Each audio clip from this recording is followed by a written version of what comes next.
Perfect.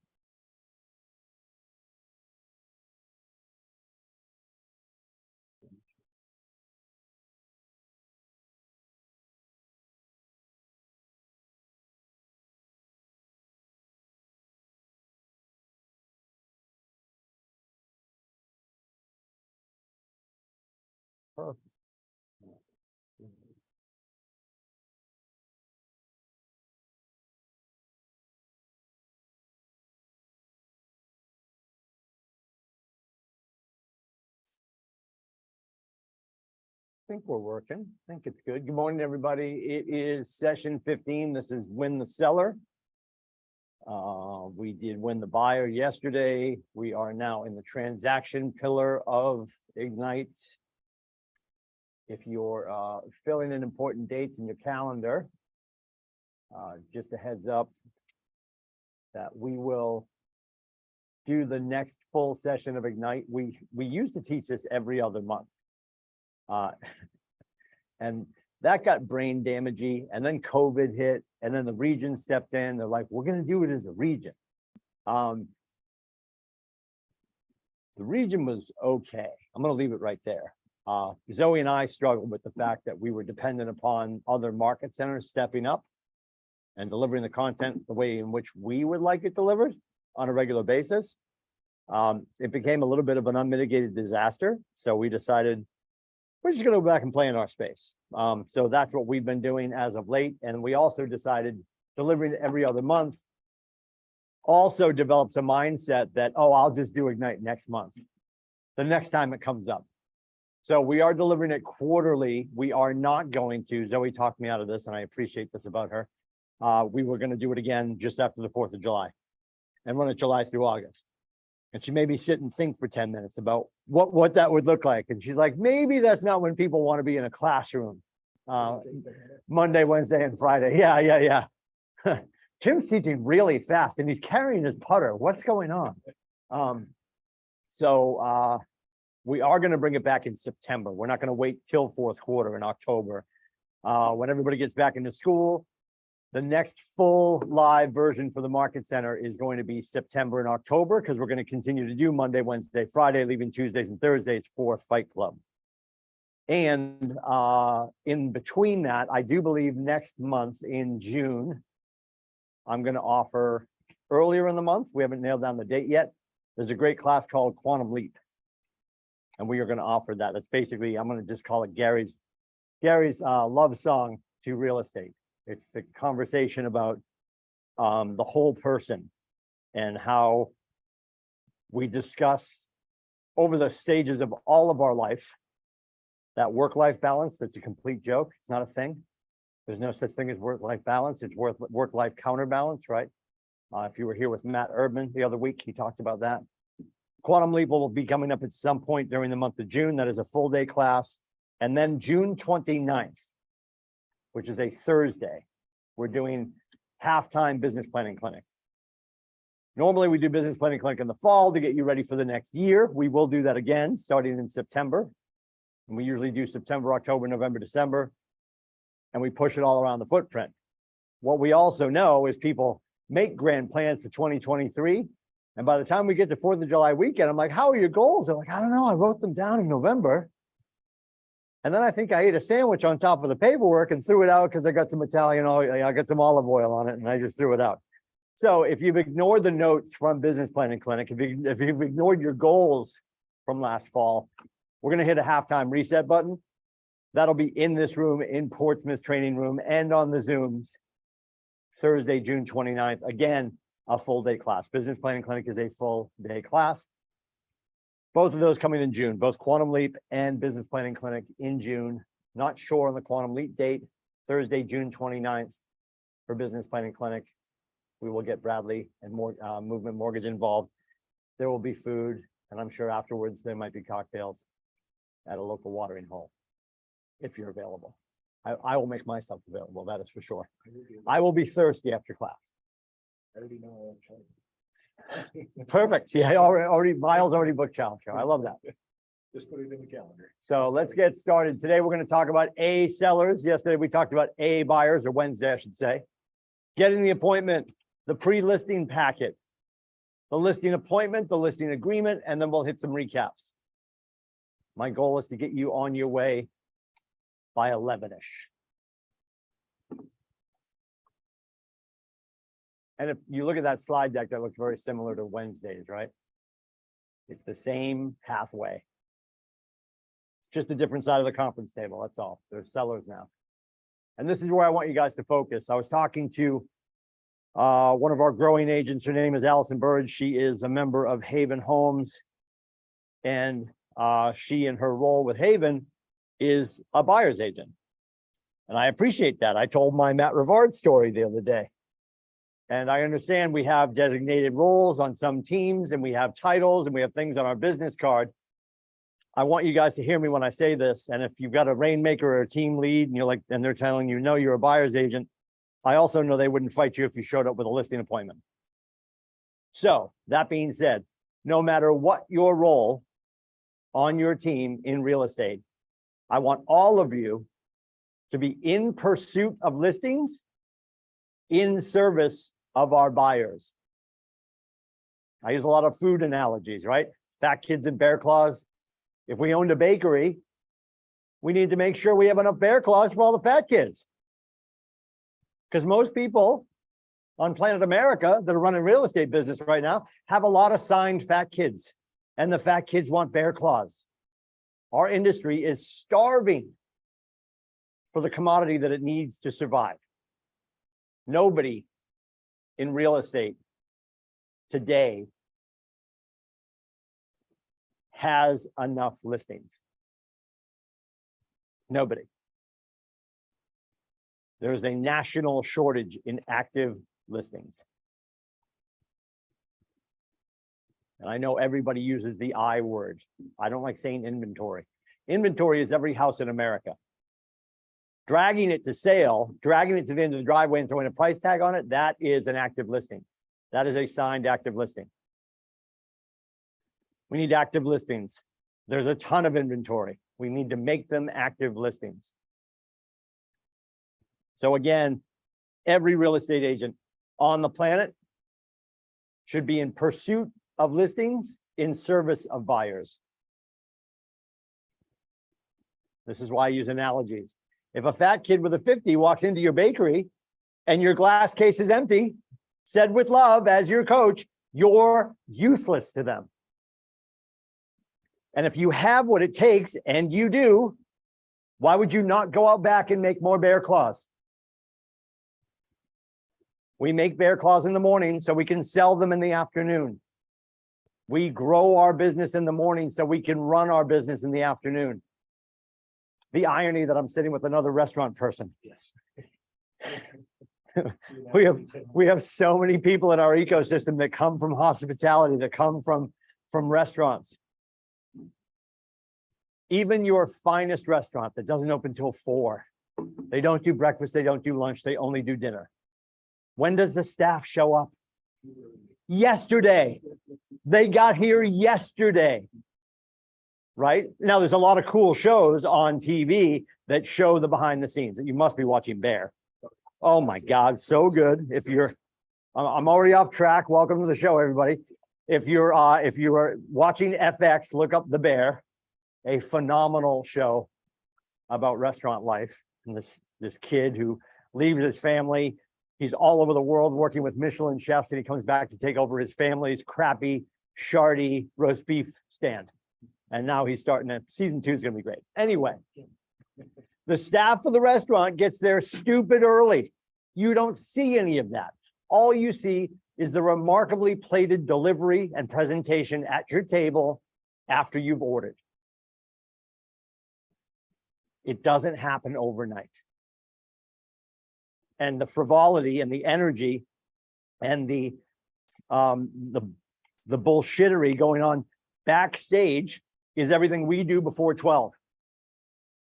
So we've earned the right to open our restaurant after 12 and actually serve the people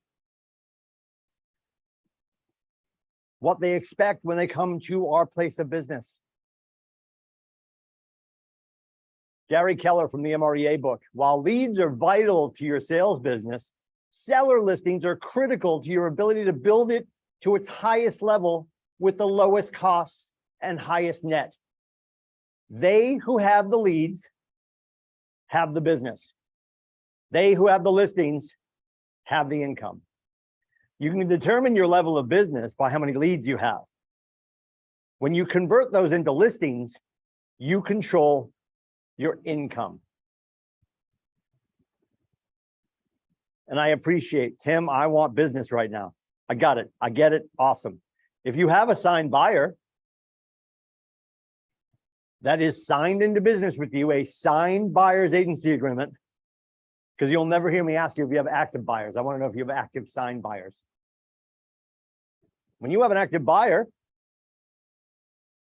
and the perception is, their perspective is that the market doesn't currently bear what they're looking for, they just gave you a hunting license. Go find the house they're looking for. It exists. They feel like it doesn't exist because it's not on the market right now. What is our job? To go take inventory that's not on the market and make it an active listing. That's our job.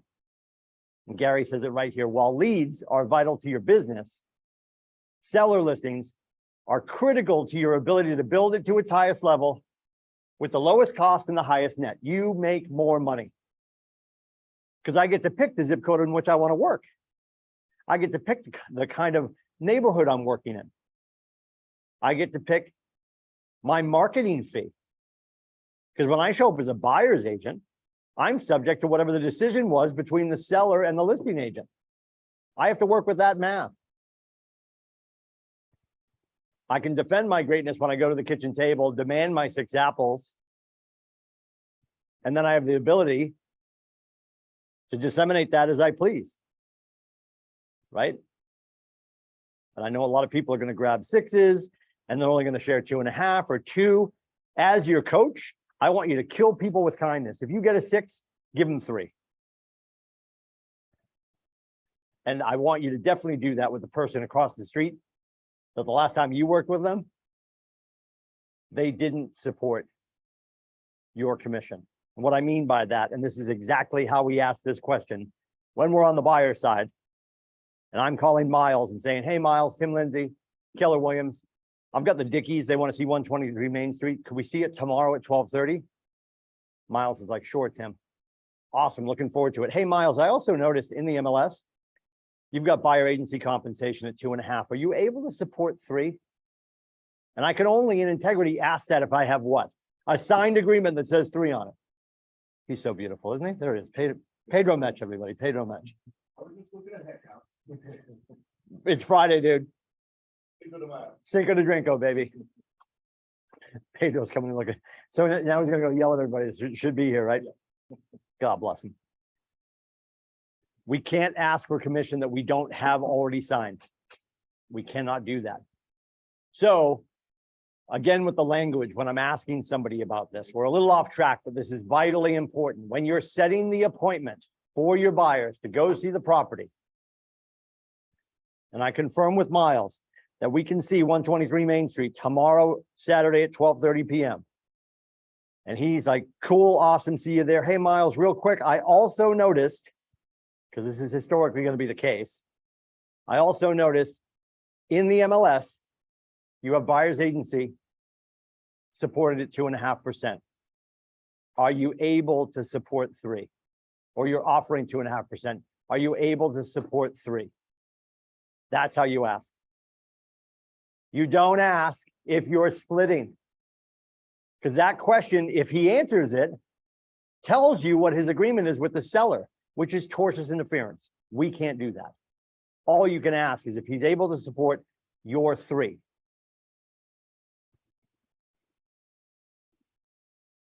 But Tim, you just told him what your agreement with the buyers is. I need to do that to defend my ask.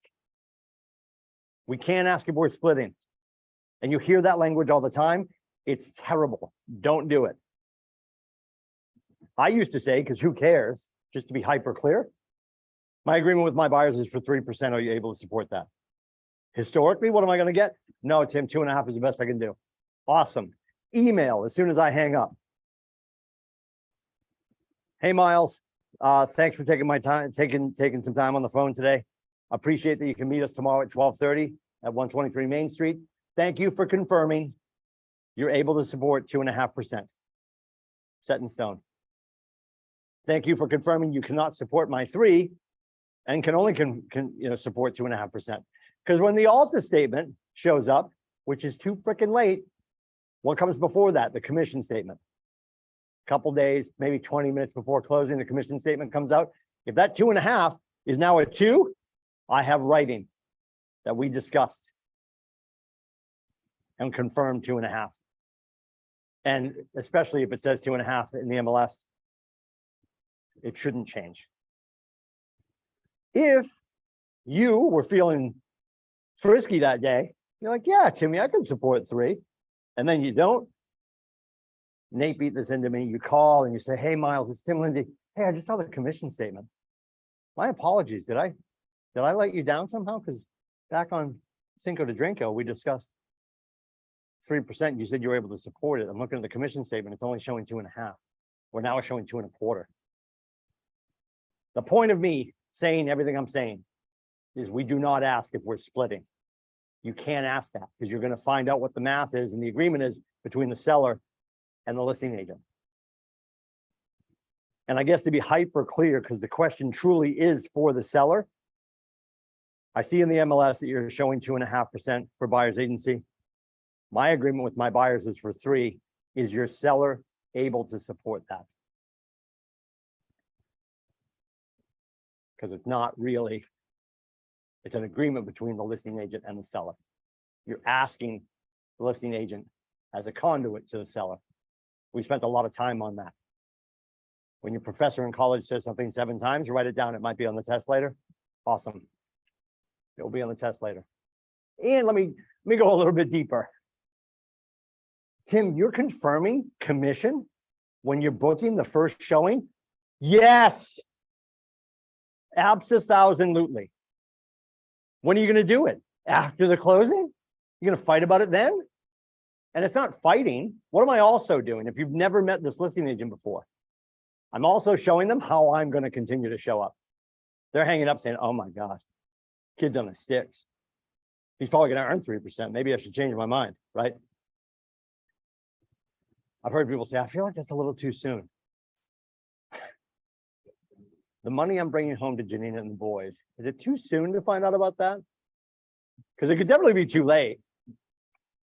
And I'm going to throw this past you, whatever your faith is. When you get up to the big mahogany table in the sky, and your greater power is standing there with you looking over this table, and you're like, what? 0.5? 1? What are all these numbers? Oh, those are all the numbers that you left on the table. Yeah, oh, don't worry. When your wife and kids get here, we're going to show them too. Yeah, how much did you're right? Yeah. Yeah, this is, Tim, basically, this is how much you didn't love your family. And guess how it gets easier? You just ask every time on that first appointment, you clarify the commission. Oh, I'll only worry about that if they want to make an offer. Too late. Like, set the standard, right? We cannot manage expectations that we never set. I'm going to set the expectation that my foot will be up at all times. And it starts right now. I'm going to negotiate fiercely for my client because I'm doing it for me already. We talked about qualified buyers, able, ready, and willing. Before COVID, Gary would always say ready, willing, and able. The whole industry would say ready, willing, and able. Are they able, ready, and willing to do business in the next 14 days? They want a list now. Because honestly, in the grand scheme of things, 7 to 10 days, pictures, staging, depersonalizing, decluttering the house. And I stay away from decluttering, say depersonalizing, right?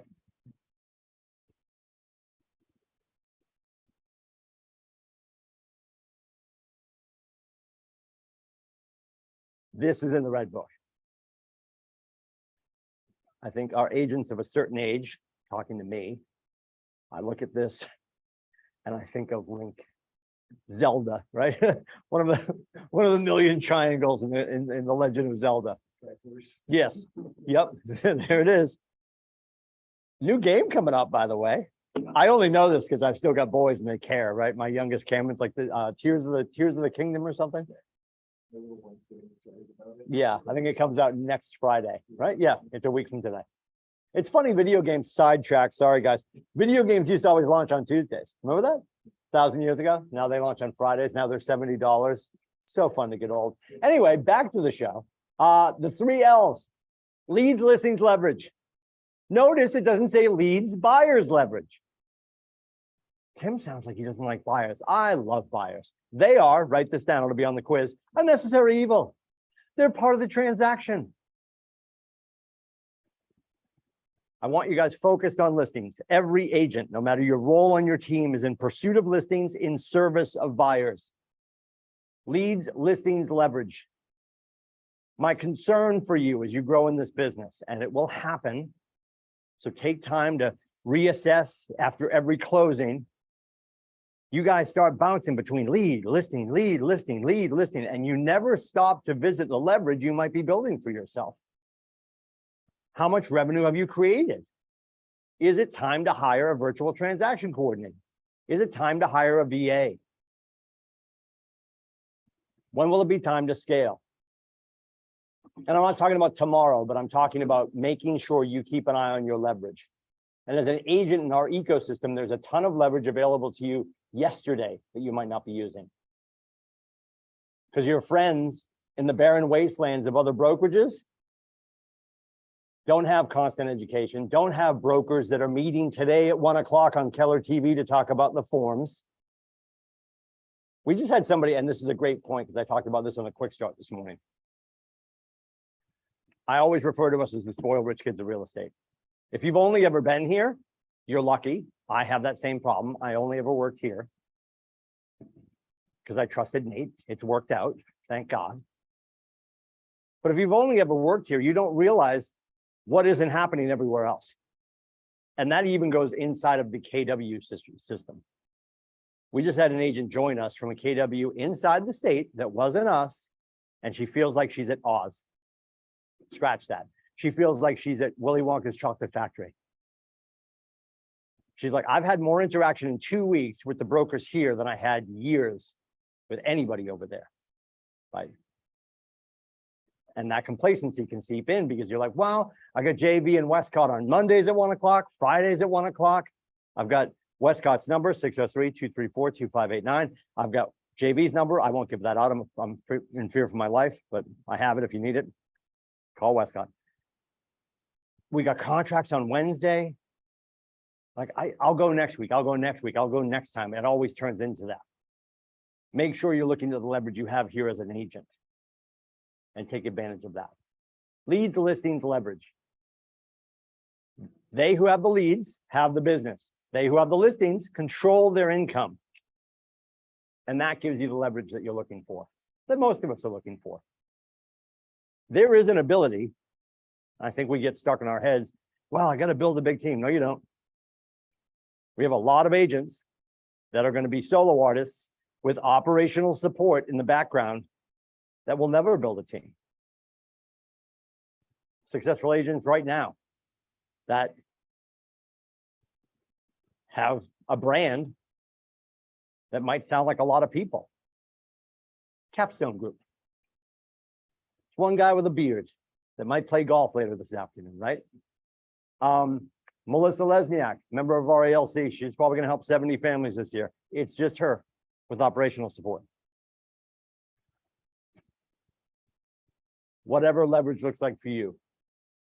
Seller listings mean marketing opportunities, right? When we do an open house, when you're holding an open house for one of your listings, that's an opportunity to sit inside of your marketing and continue to prospect. I get to sit inside of my marketing and continue to prospect. You have more control of your time. We talked about this earlier. I get to pick the zip code I'm going to start getting my listings in.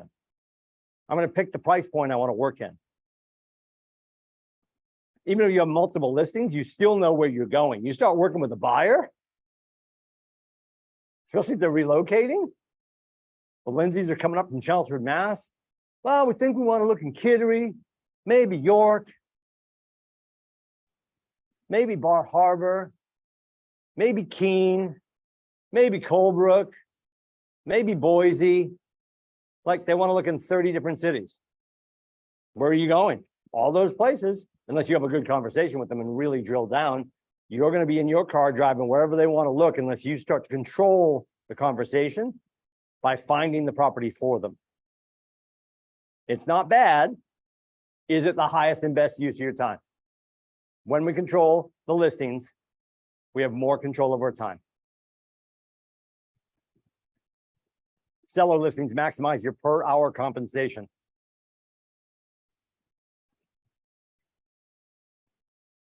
Think about the time you're spending with money you don't have control of because you are subject to whatever's being offered to you on the buyer side, as opposed to being in control of the marketing money you're asking for at the kitchen table. And ultimately, you're only going to work with people that are qualified to look at the house. And I would get that permission. When we got to the end of the listing agreement, and we're about to wrap up, there are portions of the listing agreement where it says, and they can say they want assisted showings at all times. And I would say a couple of things. Mr. Lindsay, real quick, and we went over this, but I just want to clarify. When people call to see your property, do I have your permission to ask that they're pre-qualified or have pre-approval or proof of funds? The reason I'm asking is I want to make sure that every time I ask you guys to leave your house on a Saturday when it's 90, to get in your car and drive around and miss the Red Sox game, I'd say Bruins, but they're busy not playing anymore. So historical context. It's May 5th, 2023. We're all still healing. When I kick you out of your home, Mr. Lindsay, to have a showing, I want to make sure it's somebody that can execute on the contract. Make sense? Of course it does, Tim. Awesome. Hey, in that interest, knowing that every time we bring somebody here, they're going to have the power to buy your house. I also don't want that opportunity to get jammed up because I'm not available. So what I'm asking is that we leave a key in a lockbox, not on the front door. This is my personal preference. Never leave the lockbox on the front door. If there's only one door, it's a condo, it's there. Leave it out back on the grill. Every agent will know what you mean. It's hidden on the grill on the deck. The key is for the front door, but the lockbox is aesthetically on the front door. It drives me crazy. Personal preference. Would you mind if I left a key here at the property? So if somebody wants to see the property and I'm the holdup, I can have one of my teammates come and open the door and service the listing. Does that make sense? And I prefaced it by saying, don't worry, the only people coming here have a checkbook that's real. It always works. As a solo agent, marketing that, just tap on your, say you do have a conflict, just work with a partner in the local market center. 1000%. Yeah. Yep. Just Yep. connect. You're going to develop those relationships. Like I'm going to actually be the listing appointment. The Lindsays want to see 123 Main Street. Hey, Cody. Hey, Derek. Can somebody swing over there? Just open the door. They're a fellow agent. They know the property. They can answer some questions. I'll get all your questions back to Miles, and you meet them at 4 o'clock at Lexi's and buy them a shrimp roll and a beer, right? Or whatever you decide you're going to do to compensate them for their time. And a lot of your friends here will be like, no, it's get off my back. I'm busy not doing anything, man. I haven't done any lead generation for 6 months. I'm excited to help. It's gonna be cool. I've never done this before. Wow, you got clients? Look at you, Miles. Out there earning money. And volume. Like, you control your volume. And I'm gonna speak out of the other side of my mouth as your coach, right? People get caught up in their gross commission income and their volume. You'll hear agents all the time say, I did 60 million in volume last year. That means the total selling price of all of the properties they sold was 60 million. And I appreciate that's a big number. I'm not snubbing the number. I want you guys to focus on family served. Because if you start to use that language with your friends, because if I called you and said, hey, Derek, it's Tim Lindsay. My aspiration at the top of the year was to do 60 million volume. And I'm about 20 million off. Do you know anybody that wants to buy a $21 million lake house? Yeah. Or yeah, right. Yes. No. Sorry, Derek. Let me go back to Gary's question. Are they able, ready, and willing to buy a $21 million lake house? Or, hey, Derek, it's Timmy. I was hoping you could help me with something. Do you have a minute? Derek says, yes. Yeah, for my second quarter, my third quarter, I want to help 12 families. I need 2 more families that I can help. Who do you know that might benefit from an equity update, right? Or whatever the case may be. So volume is important. What we found in the last year is that people were looking at the volume scoreboard and they didn't realize they were losing so slowly. They still thought they were winning because their family served was down. And now you're affecting change for less raving fans. That will eventually catch up to you, right? Because you could hit your goal, you could sell 3 $20 million houses, but you've only affected change for 3 families, 3 groups. That will start to catch up to you. Focus on family served. Where seller listings are on the front end of pricing. You get to determine your greatness at the kitchen table. And demand your 6 apples for marketing, right?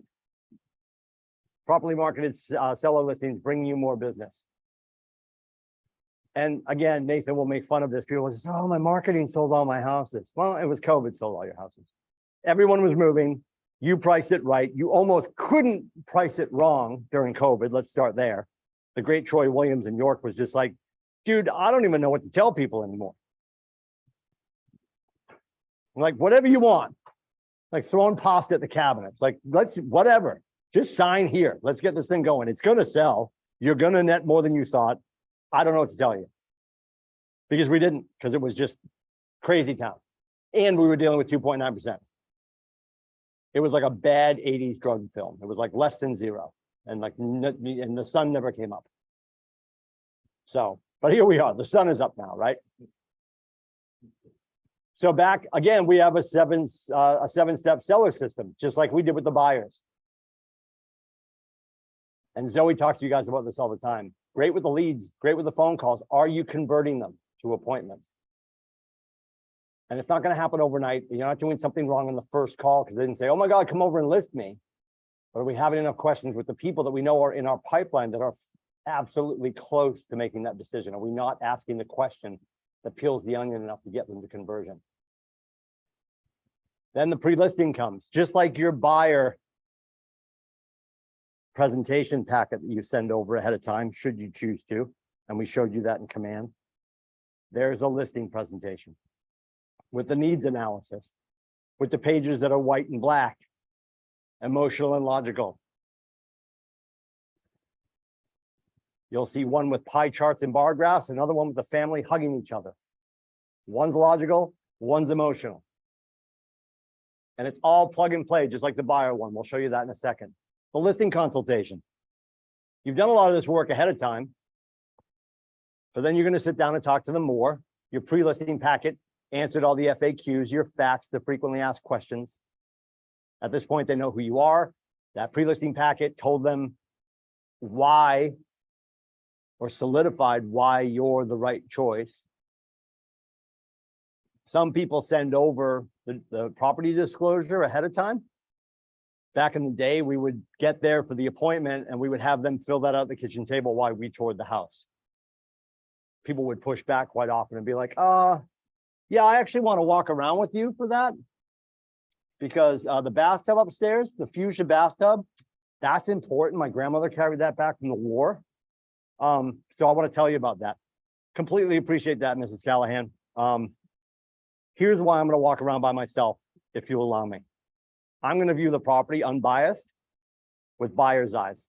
I'm in the market. I know what people are looking for. I certainly know what our buyers are looking for at KWCLM.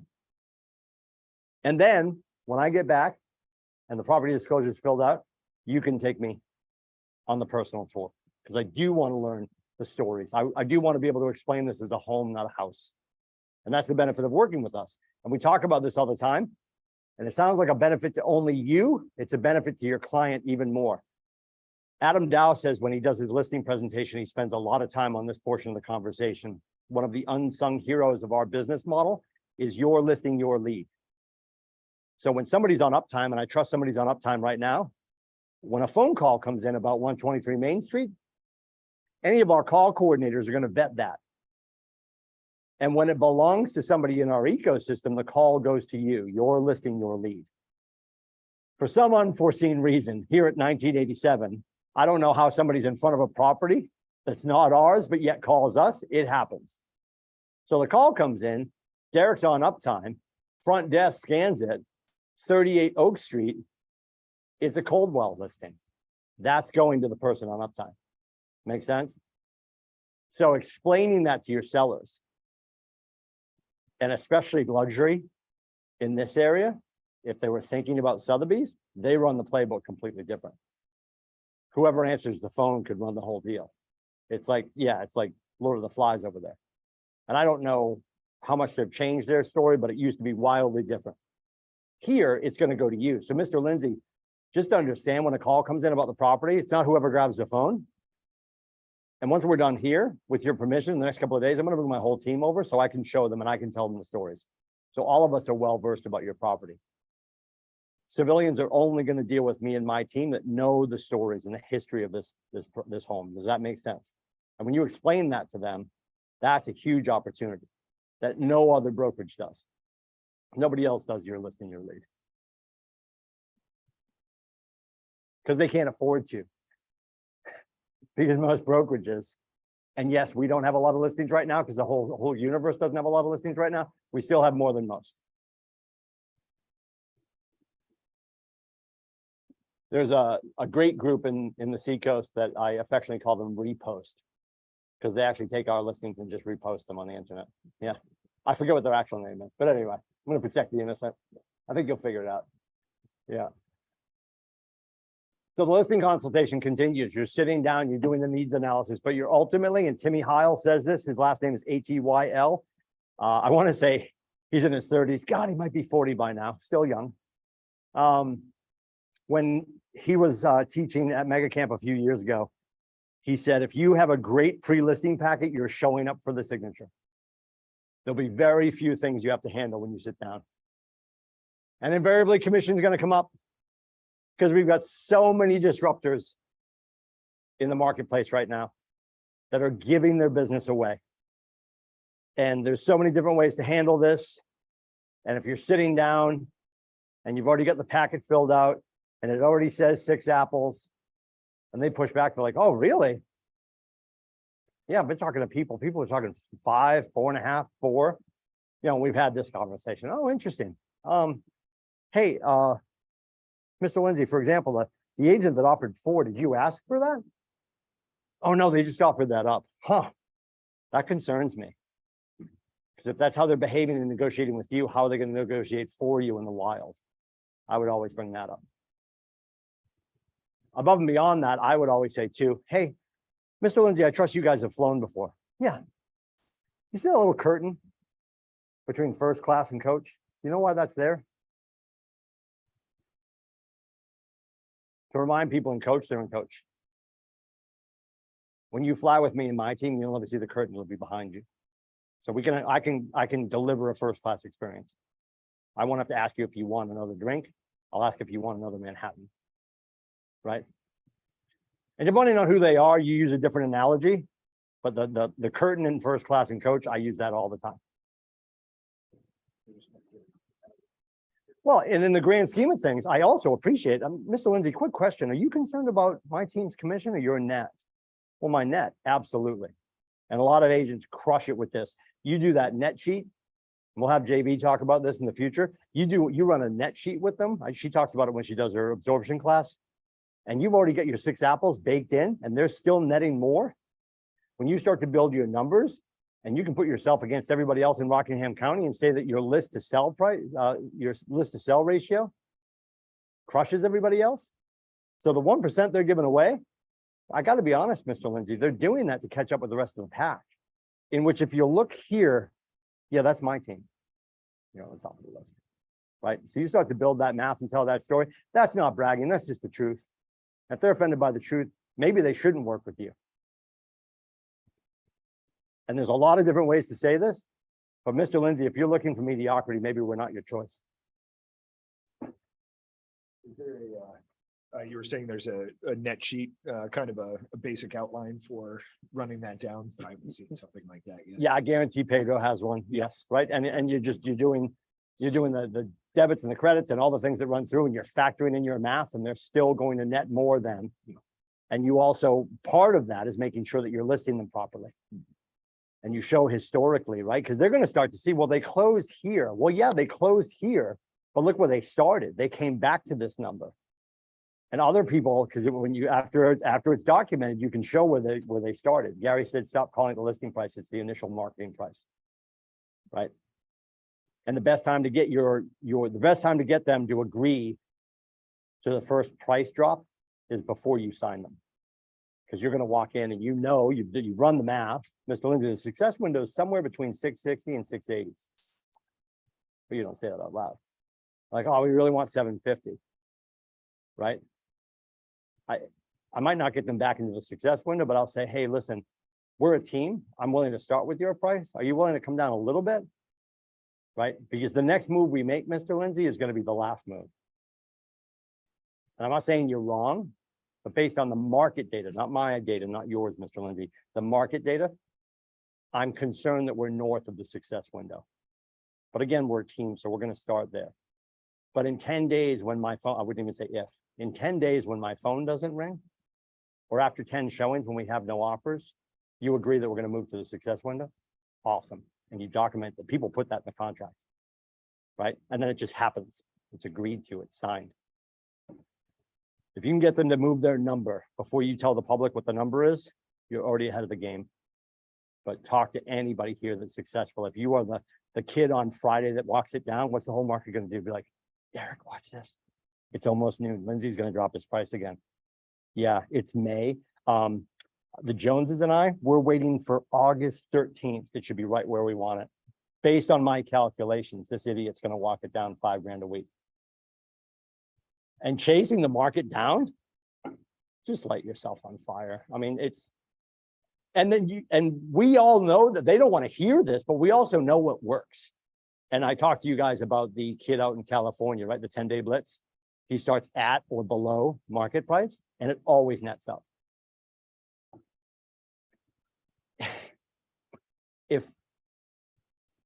If at 12 o'clock, everyone in the company got a, hey, be here at 2 o'clock, there'll be a taco truck on Jeffrey, people would leave their house to come here for tacos. If Jeffrey sent out a similar email that says taco truck will be here, street tacos, a 3-rack for $11, would we see less people? You make it atrociously attractive and they will swarm and it will net up. Because then when the truck is full, the guy be like, oh, it was all that. The agreement with Jeff was we're going to do 100 tacos. I've got some left. They're $9 now. People are like, fuck it, I'm here and I'm hungry, right? And the number goes up. I use a lot of food analogies. Obviously, it's all here, but like I think we have to give them a different way of looking at it. So I used analogies always with our clients because you just have to take them out of that space, give them the same math, and just move some of the players around. And they're like, that makes sense. It does make sense. Sign here, Mr. Lindsay. And if any of this goes sideways, if you're at any moment unhappy with our service and you think I'm doing you wrong, especially when you're pointing to a history of success with your former clients and the math you did with them and it's been successful, this contract, 24 hours written notice, Mr. Lindsay, I'm out of your hair. I do this every day. And my wife expects me to come home with success in my pocket every day. I want to save you and me time and money. So let's get to work, right? We're talking about 10 grand right now. What are we doing? And if you're closing up with them, we're like, even if that's just your style, like, what are we doing? We're talking about a $1.2 million house. We're fighting about 10 grand. You could probably be in a meeting making that right now, Mr. Lindsay. I'm wasting your time right now. We're wasting each other's time. I don't want to do that. I'm concerned we're already off on the wrong foot. Right. And if you have wildly honest, and I've said this all the time, my quote is have honest conversations, right? It's ask great questions, take great notes, have honest conversations. If we're always doing that, you're never gonna dovetail off into a wrong place. Service and marketing. These are the bullet points that you're showing them that defend your 6%. And that'll be in the command thing that we're gonna go over in a second. And if there's stuff in there you don't do, like you might have drone photography. And I love my friends in Stratford, but there wasn't drone photography from my little ranch that we bought in Stratford back in 2009. That wasn't really a thing, and it's not really necessary for my house in Stratford. Drone photography for somebody and you swoop in over the lake and come in, like you've seen some of the companies doing it now, fly through the house and through the front door, hit the dog, very exciting, right? That's cool. And unless you're the agent and you know how to nail that, which you would still charge for, but you're not outsourcing that and paying somebody, that doesn't need to be a bullet point for that house. Or it could be on there, but you're not offering that. I would take it off if you don't plan to do it for that house, right? Then we get into offers and negotiations, which is going to be child's play because you priced it right. You're bringing a pile of offers to your sellers and you're helping them decide which one makes the most sense. And spoiler alert, they might sometimes choose a person who's not offering the most, because it's not always the price. Sometimes it's the terms. And that's why it's important on the buyer side to call the listing agent. Hey, Miles, thanks for the second showing. Lindsay's are super excited. We're about to put an offer together. Should be over in a few hours. Miles, just if you could, what's important to your sellers? And a lot of people don't do this, which is a complete disservice for your buyers. And you'll get sometimes the flippant answer like cash yesterday, Tim, like, Miles. Okay, awesome. No, really, what's important to your sellers? And the reason I'm asking is I think I know what he's going to say. Yeah, Tim, you saw the barn. There's a ton of stuff out there. They're leaving that car, which needs some repairs, but they don't, you know, if they would love to leave the car. The John Deere is whoever wants it. They have no intention of cleaning out the barn or those Raptors. They're going to leave all that personal property behind. You know, the Joneses are 80. They want to go to South Carolina and play golf. There's a lot of stuff in the basement. They don't intend to do that. Hasn't said money yet, right? They've had a lot of people that came through with kids. They're going to drain the above ground pool, but they don't intend to knock it down. And that huge jungle gym that their daughter left when she moved out with her kids, they're not going to remove that. Oh, yeah, and obviously, this is going to be their nest egg. The money's important, but that was 6, right? If you kept score at home, guys, that was 6. Now I get to go back to my buyers. Shut up about the pool. Shut up about the monkey bars. Shut up about the tractor. You get to keep it. The Dodge probably needs a new engine. Shut up. And I will come over with a pizza and a rack of beers in 2 weeks, and we will empty the barn. Because we're going to call our dear friend Leah Jensen at New England Pickers. She's going to show up with a dumpster, and we're going to let it ride. Declan Schreiber also does dumpsters. Jake Crosby also does dumpsters. All agents in our ecosystem. Shut up. Right check. Own home, fix later. Those are all aesthetic conditions, right? Those are not issues. And you'll get the person that says, no, we're offering him 10 over. Tell those 2 old bags to go downstairs and clean out the basement. Stupid. And what's the stupid? 3 buckets of stupid with a side of fries because you lost the home. Because you think 10 grand was the game changer. It's not always the money. Make that call, ask that question. Then we go under because we were super smart. We let the Joneses leave all the stuff. They met us at the price. They asked $695, we gave them $695. Do we have some elbow grease in our future? Yes. Like, own the house. Make the repairs, make the changes, clean it up later. And I say that from experience. When we bought our ranch in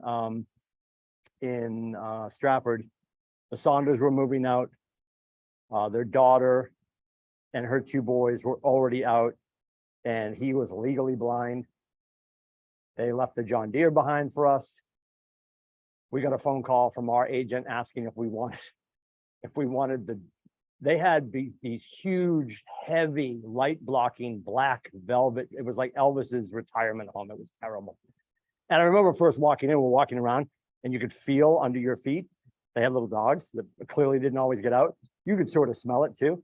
And we immediately moved in, put everything downstairs, lived downstairs for almost a month.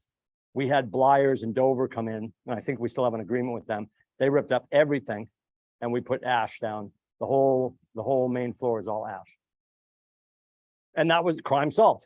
We brought the painters in and, and our house, I think it was on, I'm gonna be wrong. I think it was on for 285. I think we got it for 225. And we put a ton of money into it. We had a 5-year plan, but we expedited it because my in-laws were coming over. We built out the whole downstairs for them, put on a massive deck, converted the 3-season porch into Cameron's office. And we won because we were willing to just overlook, all those things. I'm like, hun, this is HGTV. We have to put on our rose-colored glasses. Let's get the house. We know what we're gonna do. We weren't gonna, none of it was gonna stay the same. It was so funny. Like I'm looking and I knew because of my role at the time, I was gonna be home during the day because I was still doing radio at night. And they sort of jacked up the kitchen, but there was a cutaway between the kitchen and the living room where Aiden camps out all the time, literally a cutaway. And it's all cultured stone with a huge space over the fireplace.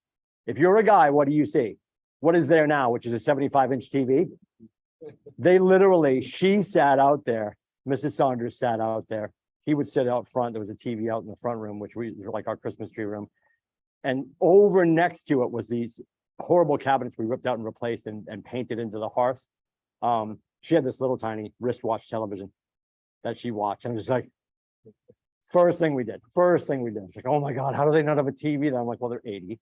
I'm going to be 80, but now when I'm 80, I'm going to be looking at an 80. I'm not going to be like, oh, let me watch my watch. It was the worst. Oh, always. It's so funny though. You watch all the builder shows now. What do they do on all the builder shows? There's always artwork leaning up against the outlets that are already baked in, ready to go. It's so stupid. Like, yeah, we should put a painting there. I'm like, because Janina will pause something. She's like, get in here. I'm like, what? She goes, you're going to hate this television. And the hearth is huge. And they got like a 43. That's like the second TV in my office is the 43, the one on my left, right? Look at this little, the couch is way back here. Can't even see it. Yeah, well, what's really funny too is everybody used to say you can't have a really big TV in a small space. So that was old stuff. That was because of pixelation. Yeah. Thank God. And then we're going to contract to close. We have negotiations after the offers. I'm going to remind your sellers and you, if you aren't priced appropriately and you happen to be marinating in the marketplace for a little while, and then somebody finally makes an offer, remind your sellers the best response to an offer is what? A counter offer, not the middle finger, not the what are they thinking? Hey, Jerry, at least they're thinking. They sent an offer over, right? Ever see that episode of Seinfeld where George is exchanging the photos with the guy at the foot? You're right. It's the what is it? The dance of seduction, right? Send an offer back. Let's keep this going. Now there's a tipping point where you were going back and forth 7 times.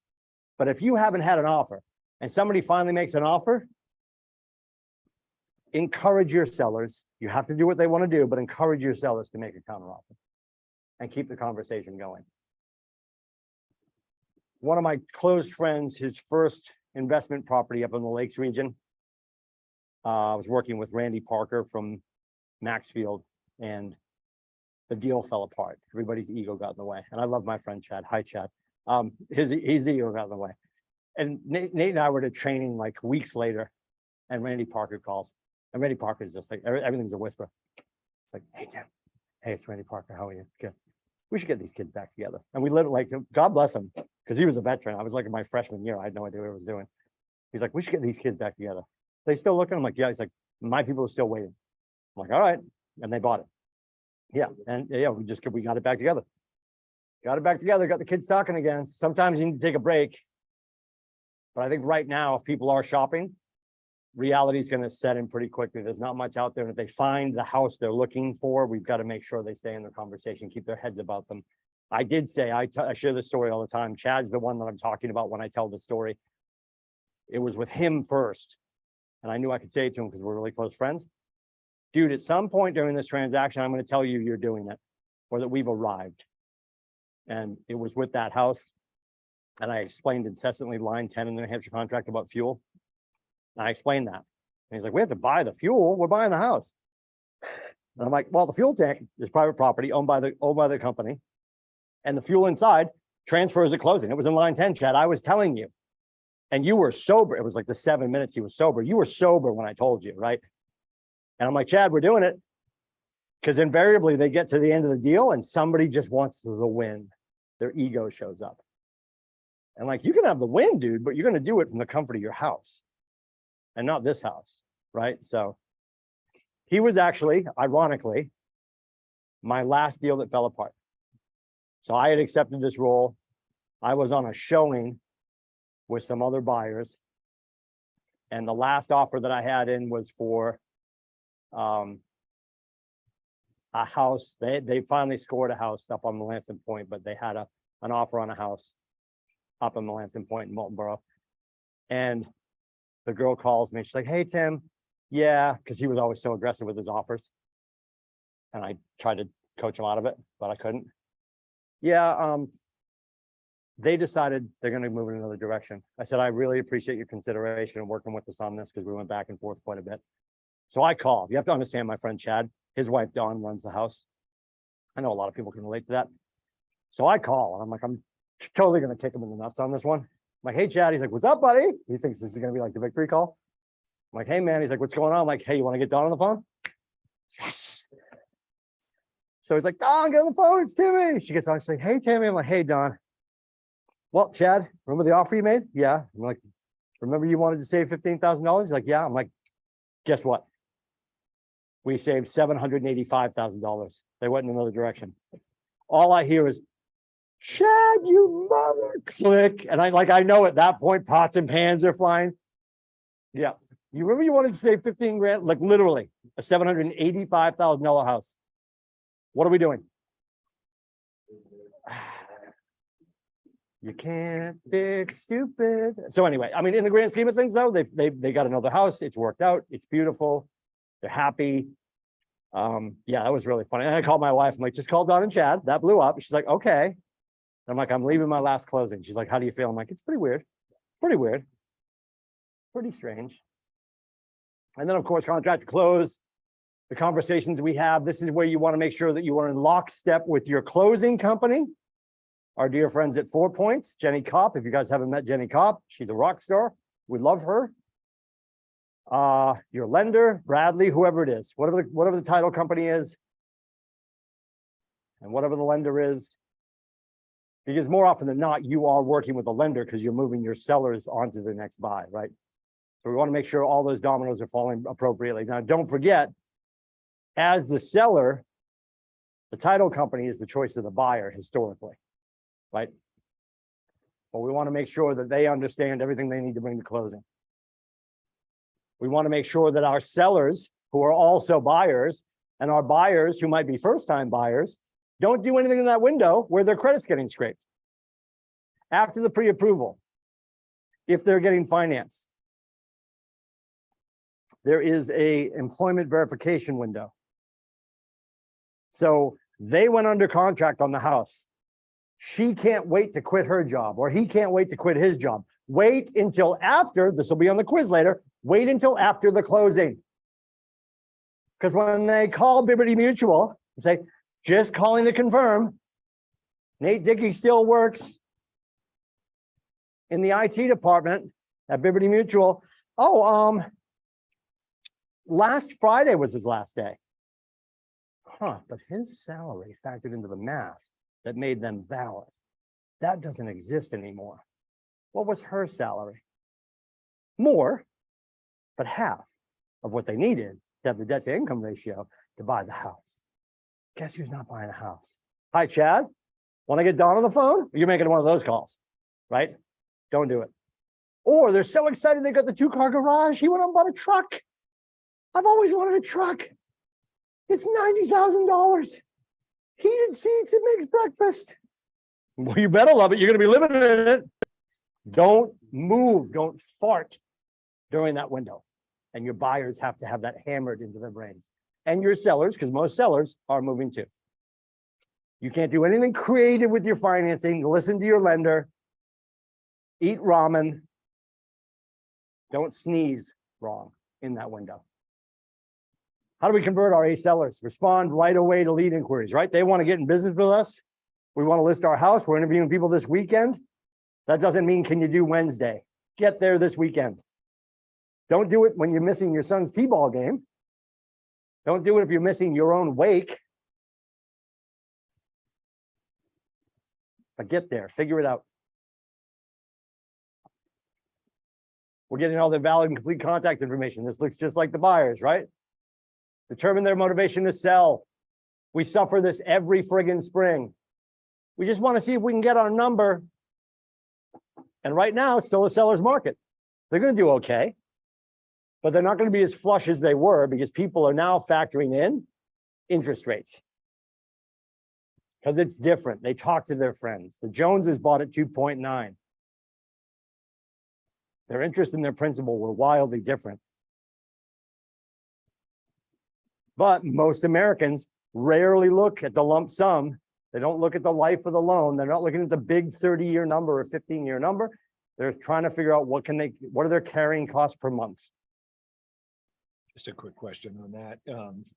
When you get into that conversation right now about, people that may say determining their motivation to sell, we want to see if we can get our number, but they're at 2.9% and they're wary about making the move. Because they're going to 5.8 or whatever, Based 6, on 7. going Yep. up. What's just a good conversion conversation around that? Yeah, we do want to list. Our biggest concern, Tim, is where are we going to move? Which I get, of course. Yeah, where are we moving? Because there doesn't seem to be anything on the market that we're excited about. Although we need to move. Cool. If you've been door knocking and you've created inventory before, you're going to tell that story. And you'll be able to solve that crime. I completely appreciate, Mr. Lindsay, that you're walking away from 3% and you're going to 7%. That's not something we can ignore. But I'm going to ask you why we're here right now and bring them back to their motivation. Because 4% is not more important than following their daughter to Baylor. 4% is not more important than moving into a house that allows the in-laws to move in. Because now you get the family together and you can all care for each other. And as you said, Mr. Lindsay, you'd love to see the rates and you feel like the rates might be coming down. If they do, Mr. Lindsay, you're going to be able to refi. And where you are creating a household for generational families to come together, this is probably going to be a long play, right? So this suits all your needs. And the math is the math right now, Mr. Lindsay. And on the horizon, if rates do drop, you can refi. Absent that, my fear is I'm going to let you down if I don't encourage you to buy this house that everyone's in on right now. And if you have the talent to get there, like Tim, I was with you when your in-laws walked in. How happy were they? Are we really talking about math right now? Like I would push that button. Well, yeah, Tim, it's a lot of money. I completely appreciate that. What's the number that you're willing to not bring your family together over? Because we're here right now. This is about to happen. And we're talking about 3.9%, which isn't a small number, but it's not bigger than your family, is it? I'm going to bring them back to their original motivation. People moving right now that are willing to blow up old math to take on new math, it's going to be a familial emotional pull. And we have to not, in a disingenuous way, play on that, remind them of that. Why are we here? What is this all about? This is about family, right? The math is the math. Mr. Lindsay, you're sending your kids to college. Also a ridiculous number. What's important about that for you? I want to do everything I can for my family. Let's transfer that energy back to this house and your in-laws. So Tim, do we have permission to continue and move forward? Right? I'd slow everything down, which is difficult for me because I'm Talkosaurus Rex and I move it, but But when you do that, when you slow it all down, I've been staring in your eyes. We're dating now, Miles, right? I'm locked and loaded. Yeah, right? Yeah, I'm locked and loaded. We're having a conversation about you and your future and your in-laws. And back to the whole scripting thing. I'm not walking in and telling you the features of the house. I'm talking to you the benefits of the house. And I'm reminding him that I wasn't walking around hoping he'd buy the house. I was watching the emotions of the family when they walked in for their showing. And he showed them the legal in-law and first floor living and everything they were looking for, almost everything they were looking for. There's no 100% house. So we can step away. We can hope rates don't continue to go up. Feds, by the way, everybody. So if you're scoring at home, Feds just went up again. So the math is the math. And we're in order to knock down inflation, again, historical context, if you're watching this later, it is May 5th, 2023. We're on the roller coaster and we're heading up right now. Should the math continue to move in the direction that it is to quell inflation, I think right now, and again, I'm here to serve whatever your needs are. I think right now, this is the house we've been talking about. The math is locked right now. You're in a rate lock. That's what we did, you know, and you probably have that to play with too. And maybe you go back to Brad and say, hey, if the Lindsays came back to the table, even though their credit and their jobs have stayed the same, would their number go up because of what just happened in the last month? Because usually it's a 90-day rate lock, right? You know, we can keep playing, Mr. Lindsay, but we're in a 90-day window where you're locked at this great number that will be envied by your friends in 2 more months. That's where I'd take it. The math is the math. I'm going to keep having that conversation. And it's not bigger. It's not bigger than the family. It's not bigger than what drove them to move right now in this environment. Yeah. That's where I'm at. That's good feedback. I was having a conversation with a friend the other day about his rate lock feelings, you know, in the high 2s. Yep. And my first Oh, is that where he is right now? yeah, and knowing the home he bought, and he's a carpenter secondarily, so he's done all the work. And Yeah. I immediately looked at him and said, what are you in about triple your equity right now from when you purchased? Yeah. And he looked right at me and said, yeah. And me not being versed in the extensive conversation, that would have been a great way to continue the conversation. Yep. Beyond the money piece. Yeah. Is 2 young kids. Yep. You know, they want to move, but Yep. he's like, I'm rate locked at this. And Yep. in my mind right now, you're already triple your equity. You have And great power. And to your point, whatever the multiplier is on his equity that he's seen, the appreciation that he's experienced, remind him the blessing. Yes, we're moving into a 5.8, Ted. The 2.9, you've been beating the daylights out of your principal. Where most Americans have been dealing with different, even during even when the rates were great, people with troubled credit had different math than you. You've accrued more appreciation and equity than most Americans because the rate you were at. So you have more cards in your hand to play at the table. And I know that seems tough to walk away from, but again, it's because you have, you know, Cole and Sarah, and you want them in the right school system. So are we having a conversation about some percentage points about your kid's future? Right? It's so much fun when you just get comfortable having those conversations and just help people make a better decision. It's not about, I said something really greasy and I convinced them to move forward to benefit me. Our job is to remind them, why are we here? And plainly ask that question. Negotiating down points, Yeah. you know. There's so many things. And that's why, you know, and I say this all the time.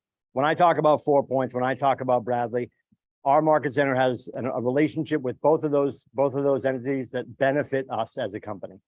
And also our business relationship with them benefits us. Jen Kopp and Bradley Kelly are phenomenal. And if you got Brad, 603-396-3198. If you have Brad locked and loaded, hey, Brad, so what does it look like if the Joneses do a buy down? How can we get creative? Of course, he's going to do the best thing he can for them. And when that's put in front of them, as opposed to, we call Bank of America, they said 7 points. Of course they did. They're all at lunch. It's 17th floor in North Carolina. Nobody cares. Brad's right here. He's got a relationship with you guys, right? What do they want most? 27% is other. What do they want from their agent? The first thing, help price home competitively. Help price the home competitively. Help sell or market the home. That's 21%. I think we're over here, right? Yeah, 16 down here. 16% has helped seller find ways to fix up the home. Those are conditional improvements. Sometimes they're not going to want to. And things they don't want to do, we're going to get quotes for so we can factor it into our pricing. Help sell the home within a specific time frame, 16%. The biggest thing is competitively. Felt fond. I understand how you feel, Mr. Lindsay. We've had a lot of clients that felt the same way and want to price their house X. What we found is by and far, our clients historically want to price their home competitively. That's why I'm bringing you market information. This is not my opinion. I want to hear what you guys think. And that's always the first question. Hey, where do you guys feel you fall in the market? You want to hear them say what their price is. I'm not going to negotiate with myself. What if I've got paperwork that justifies a success window of 620 to 650 and they say 595? Winning, right? Because at that point, I would encourage them to go to 6. Because if somebody's pricing between 6 and 8, they're never going to find your 599. You'll always hear Nathan talk about those plateaus, right? And people will always also stretch the window too, right? But if they say 595, honestly, right now, that's awesome. I'm going to tell you right now, that is wildly competitive based on what I have here. I'm so glad that's right in the success window, Mr. Lindsay. We're on the same page. Have you done this before? Right? Give him a little credit. His wife's like, he's pretty stupid, but wow, that was pretty smart. Maybe I did marry the right guy, right? You know, give him a compliment, right? Build trust. I'm on your side. And there it is, build confidence and trust. So I don't know if that's a couple deciding what the price point is, or if she's the realtor telling Ted he's an idiot. But we want to build confidence and trust. Because they are going to be looking. Their friends are going to tell them. I tell you guys this all the time. We have past negative information from the press and past positive information from their friends. Because the press is telling them, and I mean it's past because when you see the report in the next couple of days, news stations are going to be giving you NAR numbers from the end of March. Maybe early April. And it's gonna be like, no, you'll never buy a house, the world's ending, blah, blah, blah, right? We have to show up locally and show them what's actually happening. And their neighbors, they think Ted and Sally last month, right? Sold their house for $1 million. Actually, it was 8 months ago. And it was 885,000. But no, Ted told me in the driveway it was $1 million. Of course he did. Of course he did. That was almost a year ago. And he's off by $100,000, right? That's why we have to show up locally and give them real information. We want to show the benefits. We're not talking about features, the benefits of working with us. We talk about our success rate. We talk about our list to sale, right? When we list and sell, I'm not listing at 900 and selling at 775. People do that, right? People do that all the time. I'm going to take whatever number you want me to list at, Mr. Lindsay. I'm going to let you control that number. I'm going to let you tell me that I'm not worth 6 apples. So now I'm overpricing the home and underpricing me and my family. That sounds terrible. And I've said this to people before, and I think you should use it. Because they start talking about, well, yeah, Tim, but we've sat with some other people. They agreed with our price and they're willing to do it for less. Well, honestly, Mr. Lindsay, at the price that you want, and I completely appreciate, we've got market data here, but let's just talk about the price that you want. At the price that you want, Mr. Lindsay, you should offer that agent 20% because you'll never have to pay it. Say it, 1,000% say it. The reason I know my 6 apples for me and my team is worth it, I'm going to net you more. That's what we do. Here's the net sheet. Look at what you're going to net at that price based on just our experience with clients in your price point in the last 45 to 60 days. So if I were able to sell your home faster and net you more, is that a concern? Or is that what we want to do? I appreciate other people are telling you to price it X, Y, or Z. They want your business. Me and my team want your success.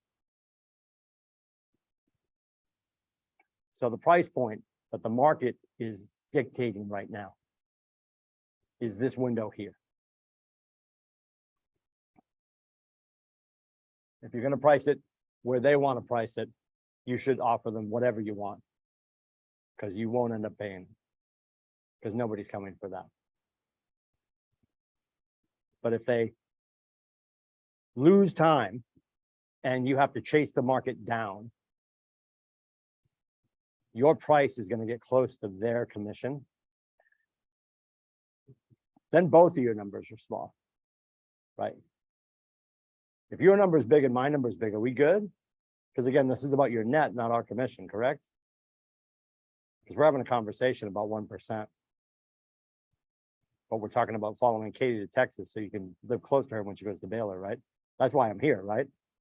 Like you can splash on a couple of drops behind the ears of, you know, ass monkey, and like it's and when you're doing that with a couple and you're saying that to whoever's pushing back, you're basically politely, without saying it to him or to whomever's in the relationship, you're a bad father. I didn't say that. Did you hear me say that? You're feeling that. So my words and my description of your initial motivation and us fighting about a minivan right now, a used minivan with no tires, that's what we're fighting about? I thought you wanted to follow Katie. I'm confused. The take back close, we talked about that. And that's, you roll that in. Mr. Lindsay, I'm here to initiate a teammate relationship. I'm starting to feel like we don't want to work together. Is that not the case? Because you liked everything I said, but you seem to be concerned about this. What about this is a concern to you? And have them start to spell it out. They're going to net more when they work with the right agent who prices it to create an auction effect that will net them up always. I use negative positive all the time. I friggin' love it. If we sold your house faster for more money, would that be a problem for you, Mr. Lindsay? No. Awesome. Sign here. And give them what they're looking for. Mr. Lindsay, what are you looking for in an agent? Punctuality, honesty, negotiations. If you've got a list of 18 things that you do for sellers, don't make those the top 3. That looks cheesy. But put them towards the top of the page. And remind your team that's what they're looking for. We talked about trial closes, assumptive closes, tie downs. Are we ready to get started? Just pepper that in as the trial close. You know, within the hour when I put the sign in the yard, right? Mid-conversation. You know, in the next hour, I'm putting a sign in the yard. What? You know, and they won't balk because they're probably going to love the confidence. Questions and objections. And with both of these, we have to be grateful that they keep having questions and objections. It's an extension of the interview. It's not a no. It's an extension of the interview. And when they ask a question, we provide the answer. If we don't know the answer, great question, Mr. Lindsay. Let me look into that for you. They're probably not going to ask something in the listing agreement you can't really answer because they're asking you about your worth and your delivery.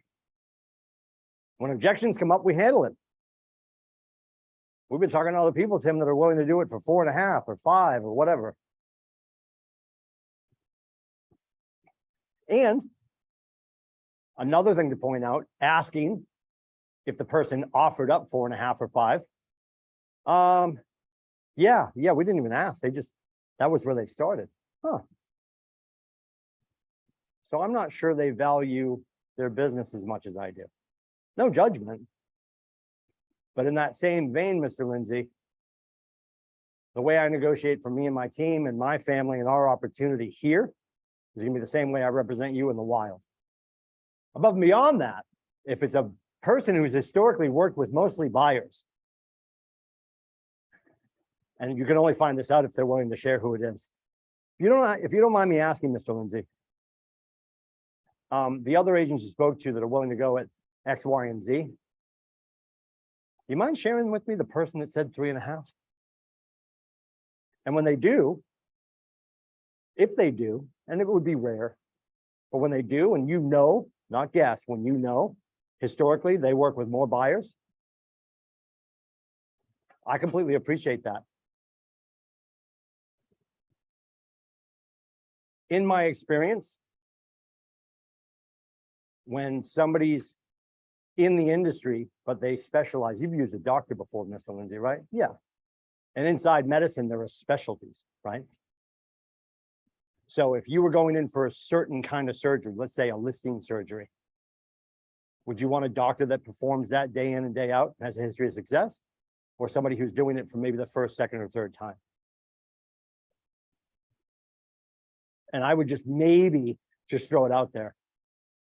I wonder, with the people that are coming at you with 4.5 and 5 and aren't demanding 6, have they played in the space enough? Do they have a history of success with listings and list to sell ratios? And do they do this on a regular basis? Because if I'm going in for heart surgery, I would like a cardiac specialist, not somebody who owns scrubs. No judgment. And I'll leave that to you to do your homework. I'm confident we can get you to where you want faster and net you more, because we specialize in this area of real estate. I work with listings all the time. I have a team that focuses on all things medical. I'm your cardiac specialist.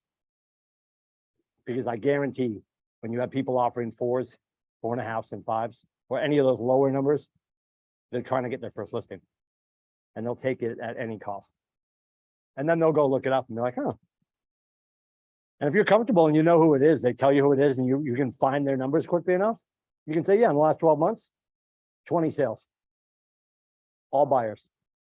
Yeah, you're their first surgery, Mr. Lindsay, just let you know. Or I would invite them, because I wouldn't necessarily, because we breach of ethics, we don't want to do that. I would invite them to do their own homework. Did you ask what they've done in the last, in the last year? Because we shared that with our pre-listing packet. The people that are offering you a bargain rate, where does their expertise lie? Once again, on a, you know, without those numbers, you know, personally, Yeah. Happy to lean on the market center. Me numbers at that point. me and my team. Yep, the loyal we, 1000%, right? How many homes have your good friends Pedro and Cody sold? Right, just say, yeah, yeah, there's a number. Yeah, Yeah. more than 2. Yeah. Yeah, more than 2. So the pre-listing packet goals, we want to pre-sell. We're going to answer all those questions. It saves us time. We're showing up with a sharp crayon to answer any ancillary questions, maybe some stuff about us personally. Probably going to negotiate our commission, because they're going to say X, Y. This is why I get in first too. They're like, no, I want to get in last. Let them talk to everybody else. And that old thing, when I get there, they're going to say they want to meet with everybody else, but I can offer to call everybody else and tell them they're happy to bring the buyer because I got the listing. That doesn't happen. People, if people are going to cancel with you, you're going to get a crappy text and they're going to say we can't meet because they already made their mind up. Get in there first. I'm a get in there first kind of guy. I think you get in there first, you show them the value, because we saw the stats. People work with historically the first person they meet, as long as we deliver value.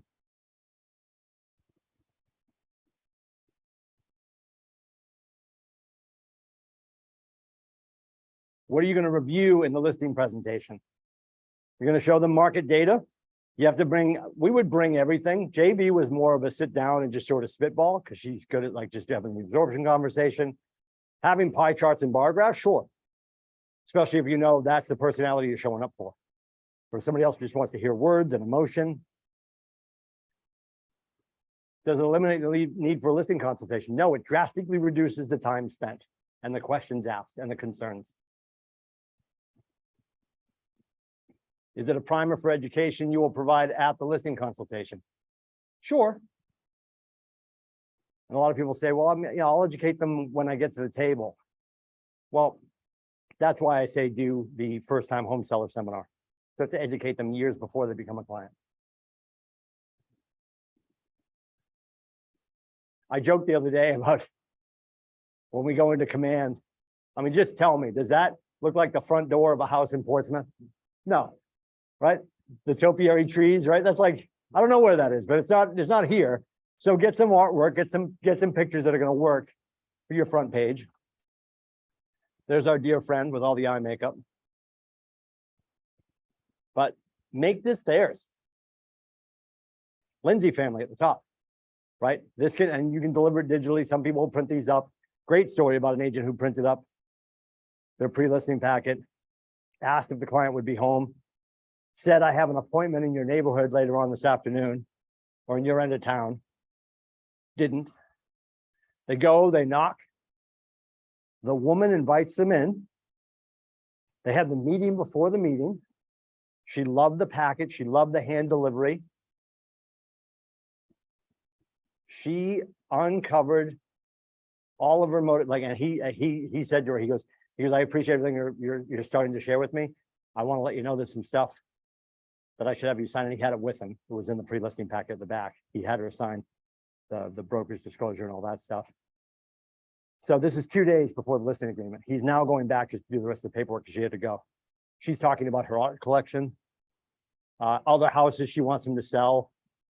You know, so don't say, oh, I'll just email it over. Sometimes hand delivery to the right client, if you know it's going to make a difference. Huge opportunity. This is all inside command. And again, you go in, plug and play all your stuff. It's locked and loaded. All you're going to be changing is the client name at the top. Maybe some of the questions, depending on what the family or the group of sellers is comprised of. You deliver it, confirm the appointment date, time and location, ensure everyone that needs to sign, that's part of the deal, is going to be there. Otherwise, it's a waste of time. You'll have an incomplete contract. Complete and practice your listing presentation. So somebody you know, and we talk about this all the time, do an equity update for a friend that you know owns a house and just deliver it unsolicited. I was spending some time in Portsmouth, looking at your neighborhood, ran the numbers on your house. I don't know if you know what you have for equity, but here's where you would end up in the market if you listed today. Just wanted to let you know. And send it over. That same person, hey, I really appreciate that you love the equity update. Would you mind, because I'm just getting started, would you mind, Derek, if I came over and just did my listing presentation for you? And I know that you'd be wildly honest with me. When we're done, can I take you to dinner and you can tell me how much I sucked? Or what you loved? Or any blind spots I might have had? I'd really appreciate that. So when you go do it for the first time, we always say we're a teaching hospital, right? Your friends are happy to be the cadavers. Don't practice for the first time on a possible client. Review the lead sheet, right? What you talked to them about in the first place. Make sure you don't forget anything. And arrive on time and dressed appropriately, obviously. There he is. What's up, bud? Arrive on time and dressed appropriately. And what I mean by that, do not rock a suit in July in Chickenboro on the waterfront. Golf shorts, golf polo, Sperry topsiders. Golden. Golden. I remember when I took the role, and back in the day, Jeff and I were always suit and tie, the whole industry was, right? And I remember even before that, and for the most part when I was selling, because Nathan always wanted me in a tie, because he's like, if we stop wearing ties, some of these people are going to show up in loincloths, you know? Like it erodes as it goes down. We don't need anybody showing up naked. Yeah, so yes, yeah. Where's the conch shell? I don't know. Where are your pants? And I remember going up to Chickenboro with Nate once for a listing. It was actually with Randy Parker from Maxfield. And it was just Nathan, myself, and Randy talking about a property. The first time I ever heard somebody say tear down. And I was like, we got back in the car and I said to Nathan, I'm like, you guys are talking about tear down. He goes, oh yeah, these people, my clients are going to buy this and rip it to the ground. Excuse me? What? They're gonna buy that for maybe 1.8 and then destroy it and then rebuild. Well, historically, they have to leave one wall up, but yeah, the rest of it's gonna come down. Like I had the window down like a Cocker Spaniel. I was just trying to get oxygen. I was like, what are these people doing? What? Couldn't believe it. But I remember being at that showing and he and I and Randy Parker made fun of both of us because, oh God, the Portsmouth kids are here with their ties. Because Randy Parker was golf shorts, Sperry topsiders, a Callaway golf shirt. So dance to the music that's being played, right? And if you have a good enough relationship with your sellers and you know that they're going to be casual and you're going to be having iced tea on their deck overlooking the water, you know, what I will say is when you're making your calls, if you have an office here or you're at home, but if you have an office here and you show up and you have a taco hat on because you're going to go drive balls in about 30 minutes and then go have Cinco de Drinko, if you're making calls and some guy in Rye says to you, you know what, Declan? You seem like a go-getter. If you can be here in 28 minutes, I'll talk to you. You better have khakis, a white button down, and a blue blazer, right? If that's what you think you need to show up in. I love Zeppelin, but if you have a Zeppelin shirt on and some cargo shorts from 1938, you're probably not going to win. Pete tells a great story. Pedro was marching around the building one day. This guy happens to walk in, and this never happens here. This guy happens to walk in to the front desk. He's like, I need to talk to somebody about selling my house. And like Pedro's like, he's like a dog whistle, right? So he's walking through the lobby. And I think Pedro's like walking through the lobby like this. And he's like, yeah. And he's like, can you do it? And he's like, oh, I can go get somebody. And Pedro goes back to his office, like takes off his pullover, buttons up his polo, takes his hat off and like fixes his hair and walks back out. He's a new person. Yeah, it's like the new Frodo, right? Like this is business Frodo, right? So he marches back out and sits with the guy. I'm going to get it wrong. He can correct me later today. I want to say it was Epinish, maybe. It was like 690. Got it. Right. And it was like Celine Dion. He went backstage, put on a new dress, came back out, and he was a whole new person, right? I think the guy knew it was still him, but they're going to lose the hat, you know, get the meatball stain off my sweatshirt. Whole new person. How the listing presentation meets the seller needs and wants. We're answering all their questions. Invariably, when we get there, because the pre-listing packet is going to answer all their questions. Our listing presentation, we're still doing the needs analysis. We're reminding them why we were here in the first place. We also, if we toured the home while they were doing the property disclosure, when we get back, we would always say, hey, while you're doing that, if you guys also maybe say this on the call before the appointment, hey, when we get there, if you guys have a chance to do the property disclosures before we get there, that's great. Otherwise, you can do them while we tour the home. I've prefaced that, say it a few times, because you definitely want to tour the house without them if they allow you. If they don't, they don't. But tell them the power of you going around the house without them pecking on your back. So you can tour it and look at it and then have them take a tour with you and explain things to you after the fact. Mr. and Mrs. Lindsay, if you could also make a list of things, conditional improvements that you think might need to be addressed, because we will, after touring the home, have our list too. And if we both have the same list, great, we're on the same page. If we have a few things that maybe you didn't think of, maybe we can have a conversation about that. And if there's things that you don't want to remedy, we don't need to remedy them, but we will need to gather a quote to make sure we can factor it into the price.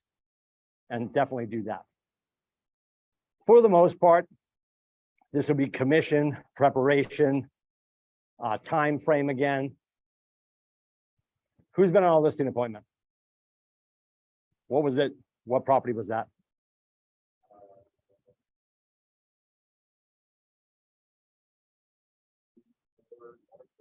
Okay.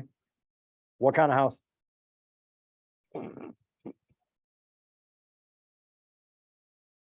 One with a roof. We got it. Keep going. Use your words. Okay. How did the listing appointment go? It's actually my first one. Okay. I basically was like, walking around. Filmed the whole place. It was kind of premature to be wanted to do like. Okay, Walk around. did anything pop up that you weren't ready for? That you weren't expecting based on your conversations here before you got there? Well, Yeah, nothing out of the ordinary, right? No, I'm glad you said nothing crazy, because I think when we're sitting down to sit with the buyer to talk about our three, or we're getting ready to go on a listing, we're so worried that they're gonna ask us something that we're not ready for. You know, and that normally doesn't come up, and if it does come up, what has your coach said 1,000 times? Don't say, I don't know, I'll find out. Say, great question, Mr. Lindsay, I'll look into that for you, right? Because there's gonna be stuff that will pop up, but we're never gonna be incapable of having a conversation about what their next logical step is, right? And you went on that appointment, and he's not gonna do it for a while. But you're his person, right? Have you stayed in touch with him? Perfect. Perfect. So we talked about logical and emotional. What does this page look like if this is in your listing presentation? Is that an emotional page or a logical page? Yeah. A lot of these that are baked into Command, they're in templates, both the buyer one and the listing one. If your team has one they want you to use, you use your teams. But for the most part, this takes you right through all the questions that you can ask. And a lot of these are going to be black pages, white pages, and you'll be able to tell by what's going on each page, whether it's an emotional page or a logical page. Based on the person, if I know I'm sitting with a very logical couple or family, I'm going to pull out the emotional pictures. Or maybe I'm going to pull out the emotional pages. You can tailor these to whatever you want them to look like so they work for you. I was scrolling through these last night. You can manipulate even picturing the photos on. Yep. the page. Yep. Yeah, because what a cool thing to do if you had your first client and they're awesome. And you're like, hey, I'm putting together my listing presentation. And like just walking around the house, just like, I would love to use, would you be willing to let me use some photos of your family? Make you relatively marginally locally famous, right? You know, and you can just sort of point to that and be like, yeah, that's the Joneses. We worked with them last year. This was actually in their house, and I love the picture so much they let me use it for this, right? That's a touch, right? Because they're looking at all these photos. That's stock, that's stock, that's stock. You got a great family photo, and it's a listing for the Joneses in Portsmouth with a view of the bridge. And I've sold a house in that neighborhood, and the family's on their boat, and the bridge is in the background. I'll be like, oh my God, is that Portsmouth? Yeah, they're clients from last year. I thought it was a great photo. I use it with all my Portsmouth listings. Now I'm telling them, what do I do in Portsmouth? A lot of listings. They're actually the second family, but they don't know that, right? Yeah, doesn't matter. I'm knowledgeable and caring and the best agent for these clients. They will appreciate my expertise and preparation and choose me to represent them as they sell their home. Another positive affirmation. I don't like affirmations. They seem goofy. I'd rather be saying that to myself while I'm driving. And some people do this. Some of our best agents do this. They have an affirmation when they're driving to meet a buyer. They have an affirmation like this when they're going to meet listing clients.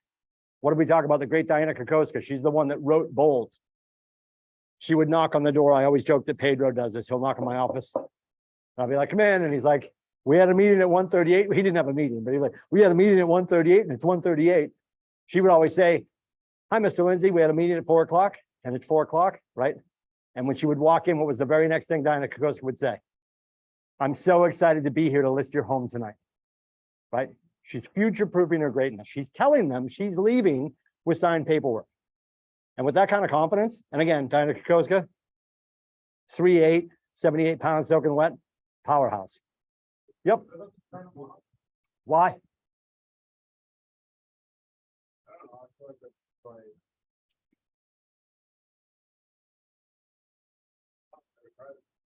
Oh! Breathe, breathe, breathe. Declan, you're 7'9". You are capable of whatever you want. right? What you just said ultimately is like, are you sure that pizza's good? All right, guess I'm walking in the next one. All right. 1000%. One of our great, Diana Kokoska, before she wrote Bold, spent the summer, this is in Denver, Colorado, working at Remax back in the day. Divorced, didn't have childcare for her 2 boys. She tells a story, and that this has all been extracted out of Bold because they've reimagined it a few times. She pulled her boys around Denver in a little red rat wagon and listed 200 homes. Door knocking.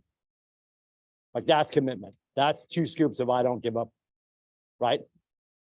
And when she walks in and she had the appointment, Miles, so good to see you. I'm so excited to be here to list your home tonight.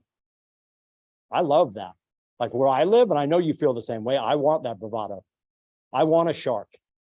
Who's selling a house in this marketplace right now? A shark or a guppy? You want a guppy? You ever shake somebody's hand and it's like a cold fish?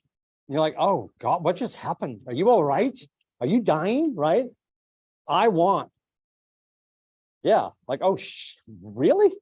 Yeah. I mean, that would not, and that's me, personal preference. I would not be offended by that. I'd be like, oh, here we go. Buckle up, kids. Hands and feet inside the ride. This lady's crazy. What's that? 1000%. Yeah, I'm so excited to be here tonight to list your home. Yep, done. Done. And you do that when you show up on time and you're in golf shorts and chicken borough, or you're in a suit and rye. You're dressed appropriately, you're on time, and you're confident. That's what sells. Because they have to understand that you got the stink on you. I'm like, God, I hope this goes well. Where do you want me to sit? Right? Right? I'm going to walk in, I'm going to make that statement, I'm going to stand and wait for them to show me where we're going. And we always want to go to a dining room or a kitchen table. We're signing paperwork. You want to sit in here? Can I get you a scotch? Nope, nope, and nope. Right? But I'm going to come. Why would you not come in to make that statement? So don't do that. You have permission. As your coach, I give you permission to not be that person. Right? My thought process would have been walking in and saying along that exact same sentence, but with the opportunity to sell your home and take that opportunity piece right out of the equation. Yep. But I feel like you're like, yes, preferring the, Nope. like, I'm here to list your house. I'm here to answer any additional questions and list your home. realistically, you're telling the truth. You're not excited to show all the copies their house. But you're only excited about the list. Maybe change it a little bit. Mr. Lindsay, I'm so excited. I'm so excited to be here tonight and earn the opportunity to sell your home. Push it even a bit further. I don't list houses. My team sells houses. Right? I'm so excited to be here tonight to earn the opportunity to sell your home. Say it that way if you want to, but don't stray away from the fact I'm leaving with paperwork. There's a sign in the car that's going to be in the yard when I drive away. And we're not going live for 3 days, but I'm going to text I'm going to tell my entire company on Facebook tonight when I leave that you guys are coming. Everyone at my company probably has 3 buyers. Mr. Lindsay, if 2,100 humans know that you're coming to the market in the next 2 hours, is that a problem? We have to, everybody, I'm in the bushes. Yeah. Yeah. Yeah, Declan's standing up straight. He's always standing up straight. He's 6'9" for God's sakes. The listing walkthrough, and people vacillate on this. Don't overthink it. But if they want to walk around with you and they're stuck on it, I appreciate that. You've never been in their home. The way I would combat that and handle that concern is, I appreciate that, Mr. Lindsay. What I'm asking is if you would allow me to tour your home by myself with buyer's eyes, unbiased, and just take it in as a consumer in this marketplace. Then when I get back, we're going to run over the list of conditions that might need to be improved and see what we agree and disagree on, or agree on, just say agree on. We're going to make sure that property disclosure is completed. Then you can show me the history and the story of this property and point out some of the idiosyncrasies so I can share that with my team. Because again, don't forget our listing, our lead. Only people on Lindsay Productions are going to talk to the humans about this property. So we can tell the story of your home. 99% of the human race is going to see this as a house. We're going to find the 1% that sees it as their home. I'm excited to do that for you tonight. Should we get started? Where are we sitting? Right? Send them a handwritten note. Why wouldn't you? Nice little touch. Especially if you walk away without the paperwork signed, which you shouldn't. And I appreciate a lot of people. Well, I got there and there were all these changes to the house. I had to refactor the math. You can still get an agreement signed, right? You can still get an agreement signed. A lot of people do a two-step process. If it works for you, great. My concern is we walk away and somebody else comes in and they just throw out a higher number to win it, right? And then they proximity effect, they scoop it away from you. Thank you for the opportunity to sit with you, or thank you for letting me list your home to sell. The agreement. Have you guys been in contracts class? Have you seen JV go through this? If you haven't seen JV go through all the paperwork and you've been here long enough, you should ask yourself, am I in contracts enough? Because in New Hampshire, they roll through the paperwork pretty consistently because we do New Hampshire every week, just like we do Maine every week. Vermont and Mass, we scroll through. Obviously, depending on your role with the team, you might be getting to go to kitchen tables with your lead list to watch their process. They're going to ask you to sit next to them and shut your mouth. And you're just going to watch. You got a friend who's got a listing coming up. Can you go shadow them? Ask them to go shadow. If you're in a mentorship, ask your mentor to take you. Ask your team lead to go on their next appointment. Be in contracts to watch us go through this paperwork and get it filled out completely. Everyone that's going to be part of the conversation needs to be at the table. You can't leave. I got Tim's signature. We're waiting on Janina's. That is not fully executed. Somebody else can come in when Janina gets home and you lose the listing. I had somebody who went out to dinner with their spouse to celebrate their great $1 million listing, just needed the wife's signature. Guess what? The skirt steak and the lobster tail, delicious. Her breakfast sucked because she got a really bad phone call. Hey, just want to know when Janina was going to be home. Huh? Guess what? Somebody else swung in and stole your cheese. Don't forget about our conversations. We're having 10 conversations a day. That we're aspiring to have 10 conversations a day, where we earn the right to talk about our business and ask people to help us serve more people. Every day in the morning news is the DTD2, the do the database 2, tells us the 2 letters in our phone we should be calling. Adding those people to our database with permission to stay in touch, offering them value. If they're looking for a house, we get them on a listing cart. If they're thinking about listing, we should be setting an appointment to sit and start the process with them.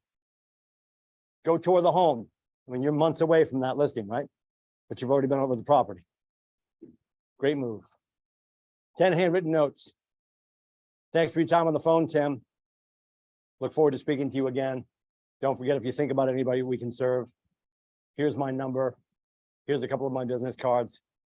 Talk to you soon. Always infer the next contact. 1051, add 10 hearts or likes to people on social media, so we're staying in touch with people and their social media, making them feel heard and cared for and seen. 5 comments of 5 words or more, and 1 share or 1 post at least. If you hate social media, there's got to be 1 that you're okay with. Can you do your business without social media? Sure. Will it be wildly different because it's 1987 and people are using electricity? Yes. But you don't need to be on every social medium. It's going to be okay if you only have a account on a thing.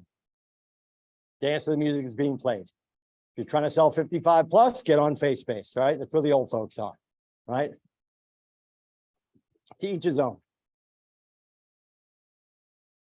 Oh my God, there it is. Does everybody have the number memorized? $43,280 per violation. How do we stay out of trouble with this? We go on donotcall.gov and we find out if we're calling on Mets, are they on the list? If we call somebody and they say they're on the list, we apologize and say, Mr. Lindsay, I apologize. I'll update my notes. Have a phenomenal weekend, and hang up. If we call people that we already know and love and trust that are in our phone and they're on the do not call list, they're never going to pull that card with us. They don't view us in that way. Call the people in your phone you already have a relationship with. That way you don't drop 44 grand because you made a stupid phone call to the wrong person. I engage in every conversation in the spirit of contribution, and people are happy to be in relationship with me. Another affirmation. Is anybody using any affirmations right now? No judgment if you don't.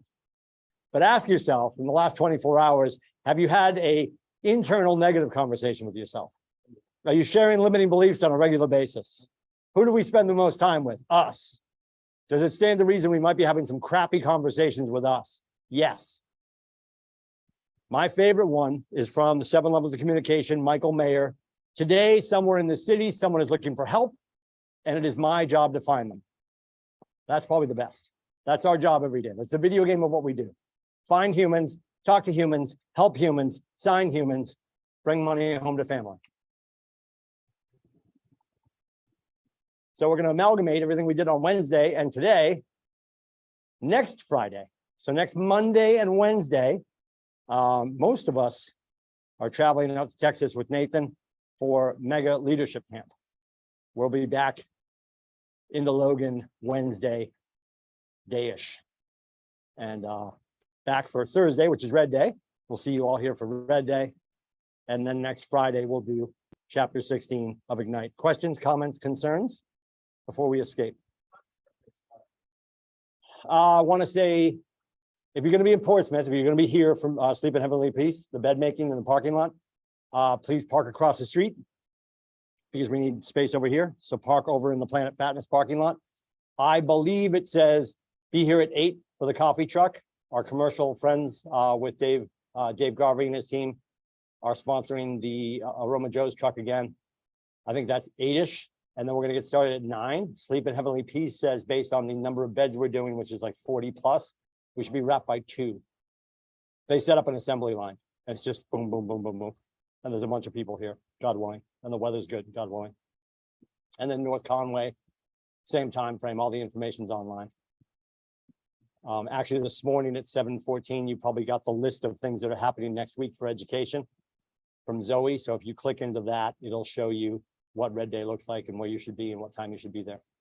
And there'll be more emails today and next week. We'll be talking about it incessantly. So session 16 next Friday, 9 o'clock. Awesome. Thank you, guys.